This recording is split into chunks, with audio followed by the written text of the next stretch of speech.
When you start doing an attack animation, the saber starts dealing damage for as long as it's in the enemy NPC. So after starting an attack, you want to maximize like the time it's inside the enemy. So when you run and you swing, you can notice the saber dipping into the floor. And all that time it dips into the floor is time that it's not spent, dipping into the enemy. So one thing you always want to do is you want to walk towards enemies. See how now the saber doesn't dip into the floor anymore? So you want to walk towards an enemy and then you want to attack them. I mean, first of all, this helps with the saber not dipping into the ground, but also it kind of gives you more control when dealing with the enemy.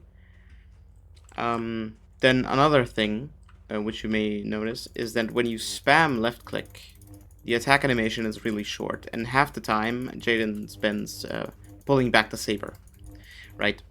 But if you click it just once, right, like this, it'll stay pointed forward for much longer, right? So you want to do one swing, and then when it goes back, you want to do another swing, like this, if you need a second swing. And then one more thing, you can quick draw this to skip like the initial pull back of the saber. So you can quick draw it like this. And then to extend that period, after you swing, you can enable force speed. Because force speed will usually speed up your swings unless a swing is already started. If a swing is already started, it will slow down the swing with everything else around it. So you get more time of the saber pointing into the enemy. So what you do to kill Alora is you walk inside, you run up to her, you start walking, then you initialize a quick draw swing like this, and then you force speed, right as it started. Didn't make a save there. I'll cut this out. So to see this in action.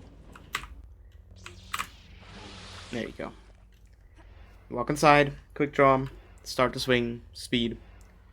And what also tends to help sometimes is you start the swing looking forward, but as the swing goes on, you start looking up just a little.